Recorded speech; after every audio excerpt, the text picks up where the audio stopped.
Hello and welcome back to my YouTube channel. If you're unfamiliar with my recent uploads, we've been taking the 8th episode template from Season 1 of Doctor Who and applying it to earlier series of the show. We started with Russell T Davies' first 4 series, starring Christopher Eccleston and David Tennant, then swiftly moved on to Moffat's era of the show. Today's video is all about Peter Capaldi's 12th Doctor, running from series 8 to 10. Let's get right into the video. Of course, series 8 begins with the feature-length episode Deep Breath, which would remain as our entry point for the series. It perfectly introduces Capaldi's iteration, as well as bringing back the beloved Paternoster gang, and of course Clara. Also introduced is the mysterious Missy, who makes a number of appearances along the way, building up the reveal of the Cybermen in the season finale. Moving on, we would keep the original second episode and have Into the Dalek as our next story. Of course, we couldn't be robbing audiences of Rusty the Dalek now, could we? We'd then cut Robots of Shorewood due to its standalone nature, and jump straight into Listen, a chilling exploration of fear and the origins of the Doctor's courage, whilst giving us some much-needed love and screen time for Danny/Orson Pink. We would then, unfortunately, skip another episode with Time Heist, though I absolutely adore this episode. We then return to Coal Hill for the Caretaker, which would also see Missy, Seb and the Nethersphere make another appearance, though we soon discover Missy is busy with something, clearly a malicious plan which will soon be revealed. After the Caretaker, we would then skip Kill the Moon. The episode itself is regarded as controversial, with its impact on the overarching plot and character development being less significant compared to other stories. Instead, we would follow up The Caretaker with Mummy on the Orient Express, one of Series 8's strongest episodes. Whilst it's standalone in its nature, its quality does warrant its place in the final 8, with Frank Skinner's guest appearance being one of my favourite guest spots on the show. After this, we'd get Flatline, which introduces Riggsy to the show, as well as being a Dr. Light episode. I absolutely adore the genre of Dr. Light episodes, and it's something I'd love to visit in a new video one day. Flatline sees Clara facing off against the Boneless, a new two-dimensional villain, with the Doctor trapped within the TARDIS, shrinking as time goes on. Before the incredible 2-part finale, we would skip Frank Cottrell Boyce's In the Forest of the Night. Its quality and non-existent levels of enjoyment are enough to cut the episode. Of course, no series is complete without a finale, and we would keep the Missy Cybermen Wombo Combo, Dark Water, and Death in Heaven. Though I do hope there is a chance to remove the Cyber Brigadier moments. In my opinion, I don't think the episode honours the memory of the character that well, with the decision to turn him into a Cyberman not being very thought out. This is what the final Series 8 would look like. Is it any different from yours? Series 9 would then follow on directly the events of the Christmas special Last Christmas, and would begin with The Magician's Apprentice and The Witch's Familiar.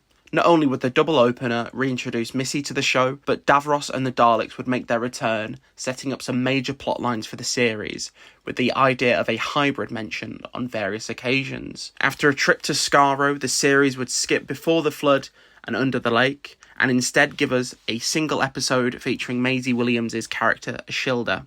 Originally 2 parts, The Girl Who Died and The Woman Who Lived would be condensed into a single episode, something we did in the last video for Matt Smith's run as the Doctor. Whilst the episode is crucial for overarching plots, the actual content of the story between the 2 episodes could easily be whittled down into one singular story. After this, we would see the return of Unit and the Zygons in the politically charged 2-parter, the Zygon Invasion and the Zygon Inversion. The reappearance of the Zygons and their integration issues on Earth would bring a contemporary relevance to the series, and give us such a thrilling scene when the Doctor gives his speech within the Black Archives in Unit. Of course, we'd have to make more cuts, and the experimental episode Sleep No More would face the chop.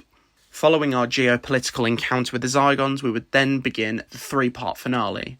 Though each episode is different to the other, and sort of appear as 3 standalone episodes, they are very connected. Face the Raven is up first, and would see Riggsy and Ashilda return to the show, but it would also see the sad demise of Clara Oswald, the Doctor's companion.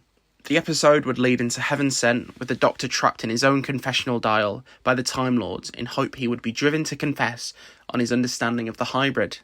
Upon breaking free, the Doctor would find himself back on Gallifrey, this time in Hellbent, which would see the Doctor retrieve Clara from the moments before her death, giving her a new life.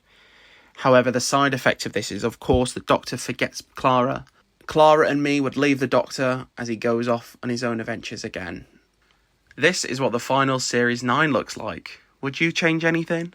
Pearl Mackie would join the show as Bill Potts in the show's 10th series, with her first appearance in the pilot, the season premiere. The episode itself almost feels like a new pilot for the show, offering a blank canvas for any viewers who want to join in with the show. After running with a puddle, not afraid to travel in time or space, the series would move to its second episode, Smile. Smile features killer robots with emoji faces, quite a daunting concept, but gives us some great development for the Doctor and his new companion, especially given he's had some time travelling by himself.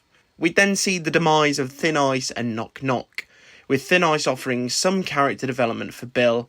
However, the episode is sort of less critical to the overarching plot, similar to previously canned episodes. Knock Knock, of course, is the creepy woodlice haunted house episode. It does give a sort of niche horror side to the show, which was absent for quite some time, but again, it is less critical to the overall plot for the series.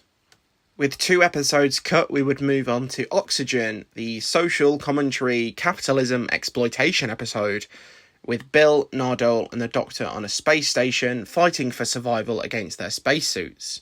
Not only is it a great episode, the episode also gives us the Doctor's temporary blindness, which becomes a huge plot point in the later episodes. After resolving the conflict in Oxygen, we would then move to the Monk trilogy: Extremis, The Pyramid at the End of the World and The Lie of the Land. Whilst imperfect, the 3 episodes all work really well together, offering themes of truth, reality, and also quite a global story being told within the 3 episodes. Each is different, and I think that's why each work well. The idea of control and free will plays a huge part in the episodes, with Bill really being tested for her bravery and determination. With 3 episodes taking up a huge part of the show, we would have to skip the next 2 episodes: Empress of Mars and the Eaters of Light. Whilst the Empress of Mars does bring back the Ice Warriors, it's incredibly standalone, as well as the Eaters of Light, which again, thematically works really well, but it has such a small impact on the story. With 2 episodes left, of course, this would make way for the 2-part finale, World Enough and Time and The Doctor Falls, an absolutely incredible 2-part finale and one of Moffat's best. From Bill's death to inevitable conversion into a Cyberman, to the return of John Sim's master, as well as the chemistry between himself and Michelle Gomez's Missy, so much happens in the final 2 episodes which really works well. The episode is crucial for its emotional stakes and leads to a really interesting cliffhanger with the Doctor regenerating. With all 3 series complete, I'd love to know everyone's thoughts in the comments below and how you would have changed any of the above series. As always, you can follow me on other social medias to keep up with what I'm doing outside of YouTube, but until then, I'll see you in the next video. Thank you.